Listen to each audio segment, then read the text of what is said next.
Assalamualaikum students, welcome to Funds Academy with lecture number 2.2, first year physics coaching.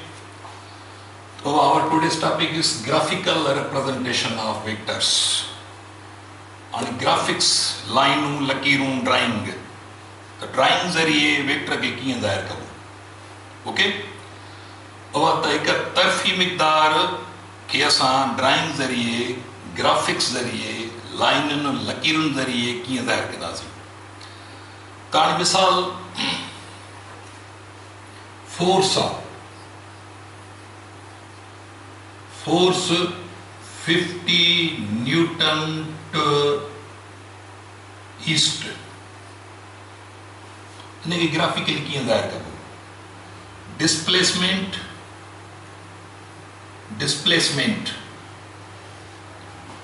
100 metre to east.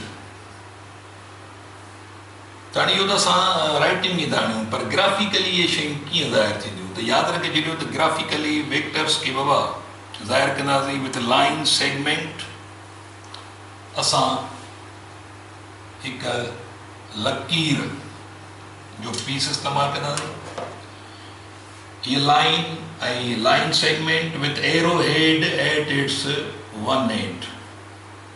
Graphically, vectors are represented by using line segment with arrowhead at its one end.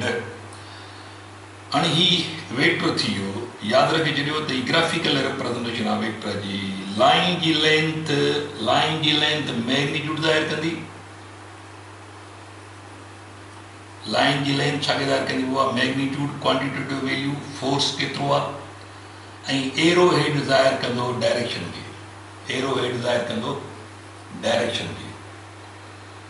त ही vector जी ही जेका tail सॾिबो this is called initial point or tail or initial point. Tail or initial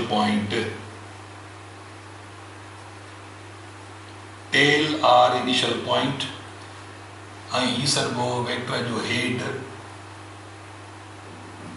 सॾिबो or terminal point.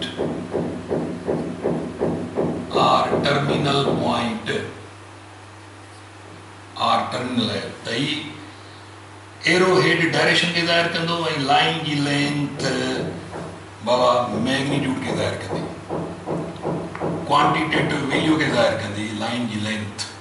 Okay त मां हिते लिखां थो पियो हाणे मिसाल पर लाइन जी लेंथ जेका कढबी अकॉर्डिंग टू स्केल. त लिखंदासीं असां graphically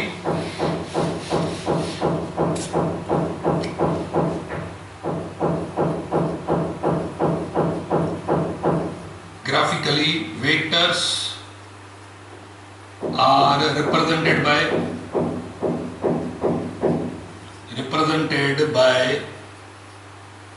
line segment with arrowhead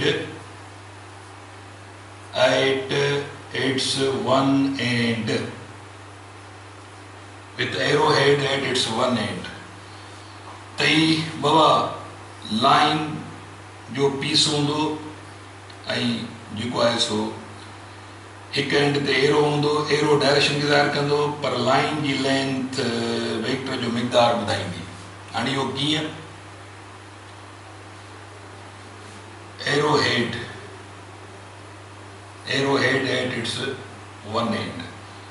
तो एक लाइन के एक छेड़े थे बाबा यानी लाइन के एक एंड पर हम एरो हेड का निशान लगाएंगे. तो ये ग्राफिकल रिप्रेजेंटेशन हो गई एक वेक्टर की. Okay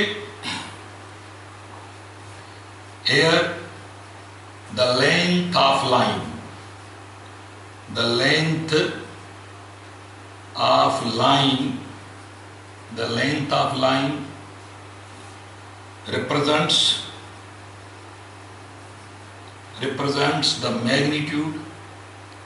represents the magnitude magnitude of vector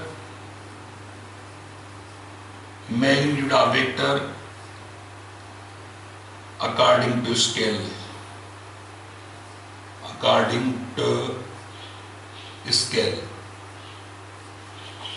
and arrowhead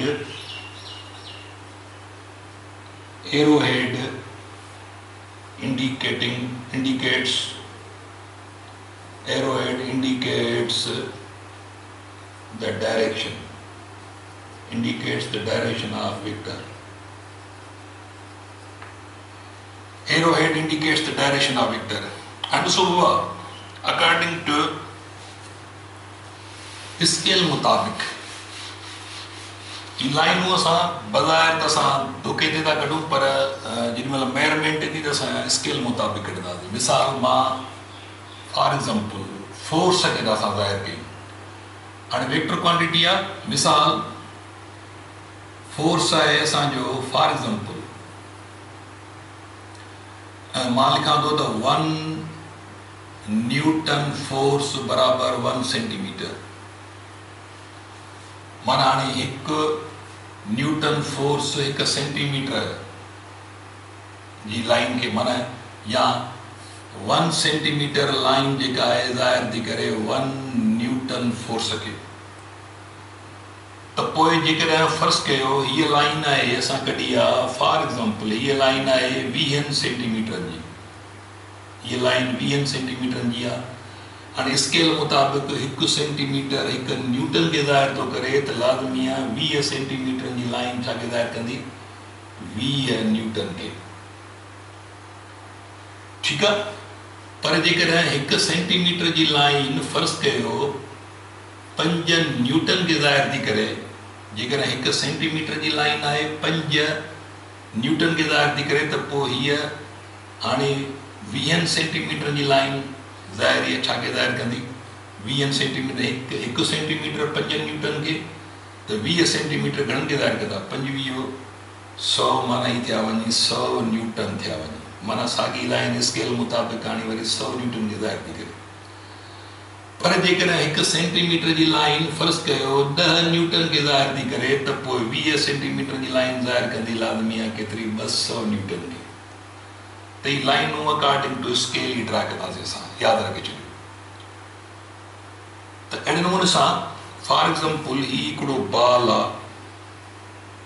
इहो बाल हिन डायरेक्शन में वञे थो पियो वेलासिटी वेक्टर आहे.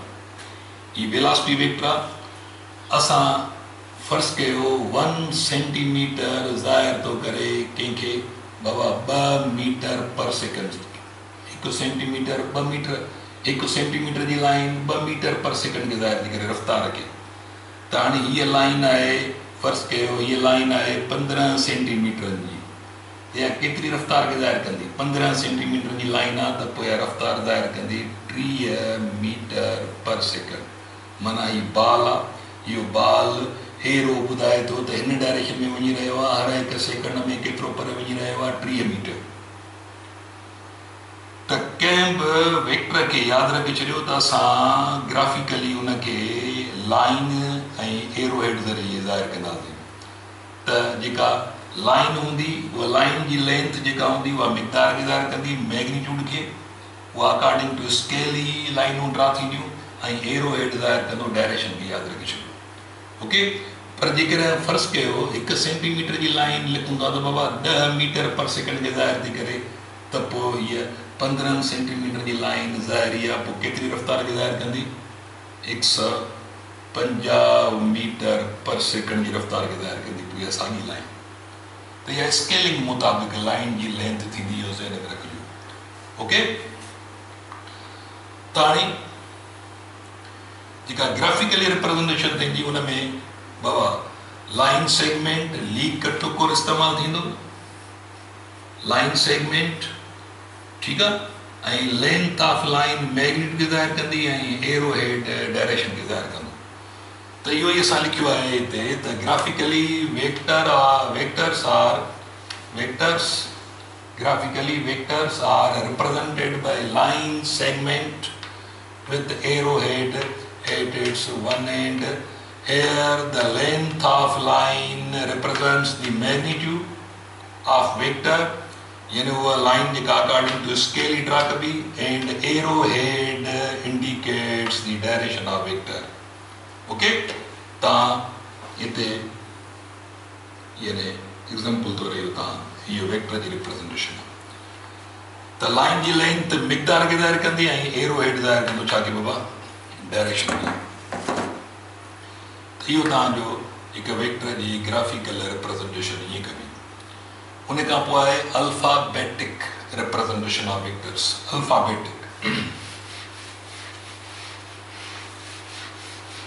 Alphabetic representation of vectors.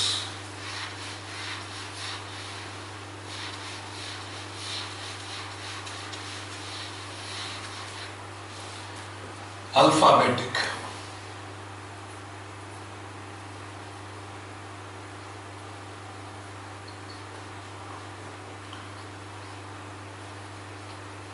alphabetic representation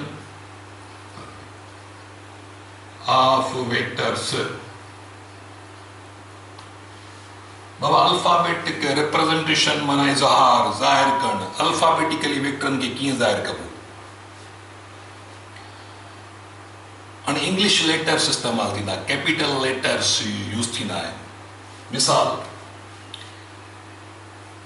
capital letter है ए, कैपिटल लेटर है बी, सी. हाणे हिकिड़ो थींदो जनरल डिस्कशन. असां हिकु ई वक़्तु सभिनी वेक्टरनि जे बारे में ॻाल्हाए रहिया आहियूं. यानी we are discussing, we are speaking generally with for all vectors. असां सभिनी वेक्टर लाइ ॻाल्हाए रहिया आहियूं. त पोइ जनरल डिस्कशन जेको थींदो वेक्टर खे ABC में ज़ाहिर कबो आहे. मिसाल ABC माना को वेक्टर थी सके थो. हाणे इहो ही त बेसिकली लेटर्स आहिनि, पर जेॾी महिल मां तव्हां एरो हेड ॾींदासीं त इहा सिंबल थी वई वेक्टर जी. हाणे vector A, vector B, vector C. त हिन अल्फाबेट जे मथां बाबा असां छा ॾींदासीं, असां एरो हेड ॾींदासीं. हाणे इहे इंटरनेशनल यूनिवर्सल इहे सिंबल थी वियूं वेक्टर जूं. तव्हां उर्दू ज़ुबान में पढ़ो, सिंधी में पढ़ो, अरबी में पढ़ो, चीनी में पढ़ो, रूसी में पढ़ो, तव्हांखे हाणे वेक्टरनि जूं निशानियूं हर लैंग्वेज में ई मिलंदी. तव्हांखे हर बुक में इहा मिलंदी. तव्हां सिंधीअ में त तव्हां या उर्दूअ में तव्हांखे वेक्टरनि जी डेफिनेशन वग़ैरह त इंग्लिश में मिलंदी, पर सिंबल्स तव्हां ॾिसंदो त वरी तव्हांखे इंग्लिश लेटर्स इस्तेमालु थियल हूंदा विथ एरो हेड. हाणे ही बग़ैर त अल्फाबेट आहे, पर इहे वेक्टर जी निशानी आहे. हाणे वेक्टरनि खे कहिड़ो वेक्टर थी सघे थो, जनरल डिस्कस आहे. माना ए माना कहिड़ो वेक्टर, इहो फोर्स थी सघे थो, वेलासिटी थी सघे थो, टार्क, मोमेंटम कहिड़ो थी सघे थो. माना ही कहिड़ा वेक्टर थी सघनि था. त जेॾी महिल कॉमन डिस्कस था कयूं, जनरल डिस्कस था कयूं वेक्टर्स जो, त पोइ उन्हनि खे ABC में ज़ाहिर कंदासीं. पर जेकर मिसाल मां पर्टिकुलर फोर्स थो कयां त पोइ ए खे हटाए मां छा लिखंदुसि, फोर्स. उहो फोर्स जी निशानी हूंदी. ऐं जेकॾहिं मां फर्ज़ कयो डिस्प्लेसमेंट थो कयां त पोइ मां डिस्प्लेसमेंट लाइ एस इस्तेमालु कंदुसि. जेकर मां वेलासिटी आहे त पोइ वेलासिटी लाइ मूं वटि V आहे. जेकर एक्सेलरेशन आहे त एक्सेलरेशन लाइ सिंपल अलॻि आहे, ए नंढी. पर जनरल डिस्कस आहे. माना ए जो मतिलबु आहे त कहिड़ो वेक्टर थी सघे थो, या B जो मतिलबु आहे त कहिड़ो वेक्टर थी सघे थो. त जनरल डिस्कशन असांजो ABC में हूंदो, पर पर्टिकुलर जेॾी महिल असां कंहिं वेक्टर जे बारे में ॻाल्हाईंदासीं त पोइ हुन जूं पंहिंजूं सिंबल्स.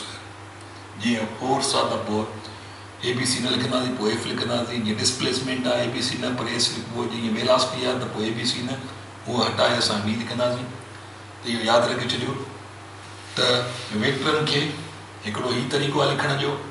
हाणे ॿियो वरी तरीक़ो आहे, या हीअं तव्हां ही मेथड एडॉप्ट कयो, या वरी तव्हां हुनखे बोल्ड करे छॾियो, अल्फाबेट खे बोल्ड कयो. हाणे तव्हां बोल्ड था कयो. हाणे ही वेक्टर जी निशानी थी वई. ही अल्फाबेट त आहे, पर ही वेक्टर. हाणे vector A, vector B, vector A, vector B. जेॾी महिल तव्हां बाबा फिज़िक्स जा नोट्स था ठाहियो त पोइ जेॾी महिल तव्हां ॾिसंदो त ही सिंबल्स आहिनि, या त हीअं हूंदियूं या त हीअं हूंदियूं. Vector C. हाणे ॾिसो ये असां छो था मेथड इस्तेमालु कयूं, असां हीअं बि लिखी सघूं था, हीअं बि लिखी सघूं था। हाणे हैंड राइटिंग में जेकॾहिं आयो हुते यानी सिंपली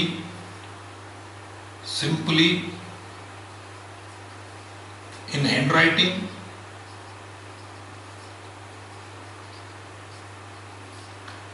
जेकॾहिं हैंड राइटिंग में वेठा आहियो त हीअ आसान तरीक़ो आहे, कन्वीनियंट आहे। तव्हां जल्दी लिखंदो, बुक ते वेठा आहियो तव्हां ए लिखी मथां एरो ॾेई छॾियो, इहो वेक्टर ठही वियो। बुक ते वेठा आहियो फोर्स लिखी मथां एफ ॾेई, वेक्टर जी निशानी थी वई। पर कंप्यूटर राइटिंग ते वरी ही मेथड सवलो आहे। तव्हां ए खे बोल्ड करण लाइ सिर्फ़ु तव्हांखे बटन खे पुश करिणो आहे, क्लिक करिणो आहे। सिलेक्ट करे तव्हां हिनखे सिलेक्ट करे ए खे सिलेक्ट करे तव्हां हिनखे बोल्ड करे छॾियो, बी खे सिलेक्ट करे बोल्ड करे छॾियो। पर हैंड राइटिंग में बि लिखिबो, पर हैंड राइटिंग में लाज़मी आहे माना टाइम ज़ाया थो थिए। डिसएडवांटेज ॿ टे मिसाल, मां ए खे ईअं 3-4 दफ़ा मां वेही लिखां त हिन में हिकिड़ो त मुंहिंजो टाइम थो ज़ाया थिए, ॿियो वरी पेपर डैमेज थी सघे थो इंक ज़रिए। पर कंप्यूटर ज़रिए बोल्ड करणु सवलो आहे, जल्दी थी वेंदो। पर कंप्यूटर में बि हीअं लिखी वेंदासीं, हीउ तरीक़ो कंप्यूटर ते बि लिखिबो आहे, पर उन लाइ वरी टाइम खपे। लाज़मी आहे ए लिखो, मथां वरी एरो जो ऑप्शन ॾियण लाइ तव्हांखे टाइम तलब आहे। त ॿई तरीक़ा कंप्यूटर ते बि लिखिबा, ॿई तरीक़ा हैंड राइटिंग में बि लिखिबा आहिनि। पर सिंपली ॿुधायो वियो आहे त बाबा हीउ तरीक़ो हैंड राइटिंग में सवलो आहे, कंप्यूटर में टाइम तलब आहे। वरी हीउ तरीक़ो कंप्यूटर में सवलो आहे, पर हैंड राइटिंग में टाइम तलब आहे, पेपर बि डैमेज थींदो आहे।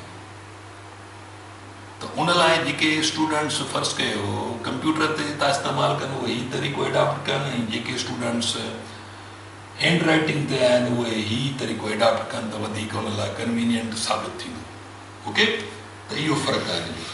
हुन खां पोइ कंहिं बि वेक्टर जो बाबा, हाणे मिसाल फॉर एग्ज़ाम्पल हीउ वेक्टर, हाणे हीअ वेक्टर क्वांटिटी आहे कंप्लीटली। हाणे वेक्टर आहे त हिनखे कंप्लीटली फ़र्ज़ु कयो मां लिखां थो पियो आहे वेक्टर। हाणे को बि जनरल डिस्कशन आहे, को बि वेक्टर आहे इज़ इक्वल मां लिखां थो 50 यूनिट, 50 यूनिट टू नॉर्थ। हाणे वेक्टर खे कंप्लीटली मुज़ाहिर कयो आहे, हीअ वेक्टर जी निशानी आहे। वेक्टर आहे त पोइ हिनखे मैग्नीट्यूड पवंदो, हिनखे डायरेक्शन पवंदो। या जेकॾहिं कंप्यूटर ते वेठो आहियां त पोइ मां हिनखे बोल्ड करे सघां, ॻाल्हि साॻी आहे। मां हिनखे कंप्यूटर ते वेठो आहियां त पोइ हिनखे सिलेक्ट करे मां बोल्ड करे छॾियां।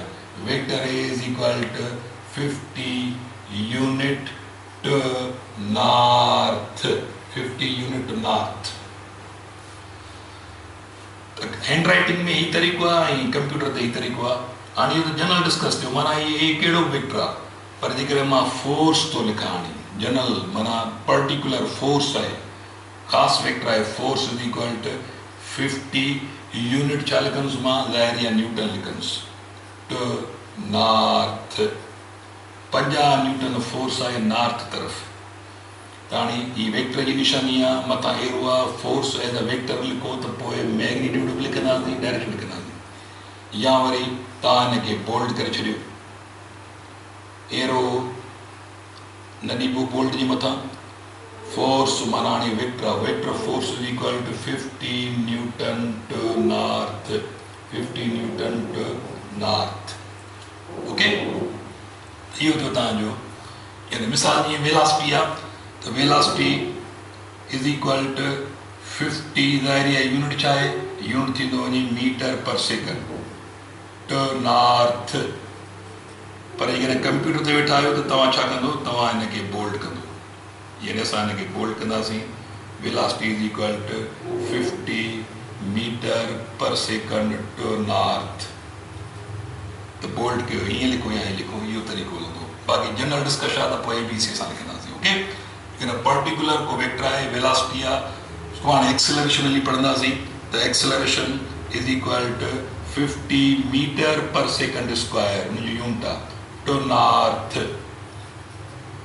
या ईअं लिखो, या वरी अगरि कंप्यूटर ते वेठा आहियो त असां ए खे छा कंदासीं बाबा, ए खे असां बोल्ड कंदासीं, ए खे बोल्ड कंदासीं। ठीकु आहे, acceleration is equal to 50 metre per second square to north. त इहे चंद एग्ज़ाम्पल्स आहिनि। इहे त वेक्टरन खे इन ॿिनि तरीक़नि सां बाबा ज़ाहिर कबो आहे। हाणे वरी ॿिए पासे वेक्टर जो मैग्नीट्यूड अल्फाबेटिकली मैग्नीट्यूड कीअं ज़ाहिर कंदो, उन जा वरी हिकिड़ा टे तरीक़ा आहिनि। हाणे जेकर वर्टिकल बार में थो लिखां मां, this is called magnitude of vector ए। माना सिर्फ़ु मैग्नीट्यूड थो मूंखां पुछियो वञे, माना हाणे मां हिते ए खे वर्टिकल बार में बंदि कंदुसि त पोइ मूंखां डायरेक्शन नथो पुछियो वञे, रुगो क्वांटिटेटिव वैल्यू बाबा वेक्टर पंहिंजे मिक़दार में केतिरो आहे, मां डायरेक्शन हटाईंदुसि, मां लिखंदुसि 50 यूनिट, या हिन खे वर्टिकल बार में बंदि कयो। मैग्नीट्यूड ऑफ वेक्टर ए सिर्फ़ु मैग्नीट्यूड माना हुनजो क्वांटिटेटिव वैल्यू केतिरो आहे सिर्फ़ु, त मां डायरेक्शन हटाईंदुसि, हीअ सिर्फ़ु मैग्नीट्यूड है, तो मैग्नीट्यूड हीअं लिखबो। त हाणे जेकर magnitude of vector B, magnitude of vector C, magnitude of vector A, magnitude of vector B, magnitude of vector C, इहो यादि रखी छॾियो।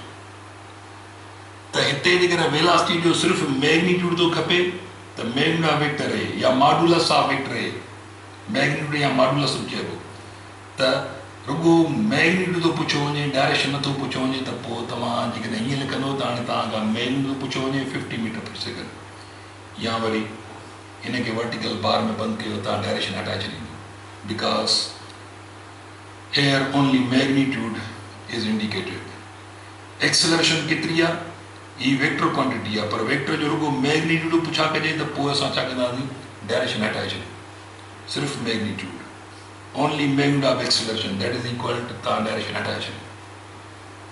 पर जेकर फर्ज़ कयो ही फोर्स आहे, डायरेक्शन हटाए छॾियो, फोर्स जो मैग्नीट्यूड या हीअं लिखोसि।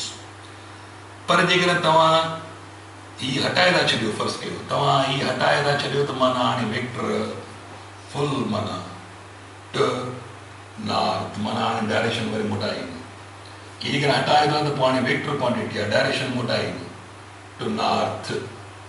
ओके, जेकर तव्हां ही हटायो था त पोइ फोर्स फुल लिखबो, माना रिप्रेजेंटेशन हुनजी फुल हूंदी, मैग्नीट्यूड हुन सां गॾु डायरेक्शन टू नॉर्थ, यादि रखी छॾियो। जेकर वेलासिटी ही हटायो था त पोइ फुल तव्हां मैग्नीट्यूड सां गॾु छा टू नॉर्थ, डायरेक्शन मोटाए ईंदो, इहो यादि रखी छॾियो।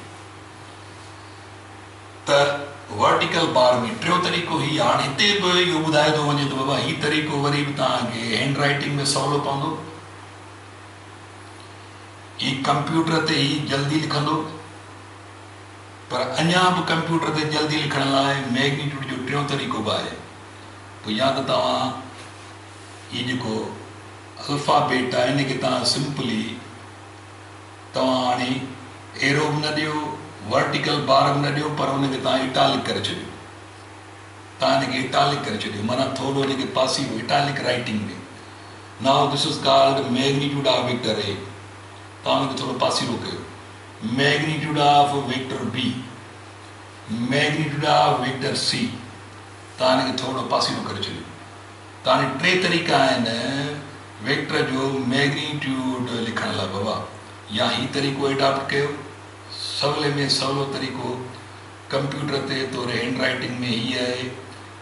तव्हां त मां जेकॾहिं हाणे फोर्स थो लिखां पियो, ही फोर्स वेक्टर क्वांटिटी हीअं, मैग्नीट्यूड हीअं बि लिखी सघूं था, मैग्नीट्यूड फोर्स जो वरी हीअं बि लिखी सघूं था बोल्ड करे, तव्हां हिनखे वर्टिकल बार ॾियो, या टियों वरी हीअ आहे त फोर्स खे तव्हां इटालिक करे तव्हां हिनखे माना पासीरो राइटिंग हीअं करे तव्हां हिनखे magnitude of force, magnitude of velocity, magnitude of मिसाल एक्सीलरेशन, त इहो तव्हां सिंपली हुनखे थोरो टेढ़ो करे छॾियो त तव्हांखे छा थींदो, magnitude of vector A, magnitude of vector B, magnitude of vector C, माना तव्हां हुनखे इटालिक कंदो। त टे तरीक़ा आहिनि मैग्नीट्यूड रिप्रेजेंट करण जा, वर्टिकल बार ॾियो, या कैपिटल में वर्टिकल बार ॾियो, या एबीसीडी। त बाबा हिते असांजो अॼु को लेक्चर पूरो थियो, असां वरी नए लेक्चर सां हाज़िर थींदासीं। अल्लाह हाफ़िज़।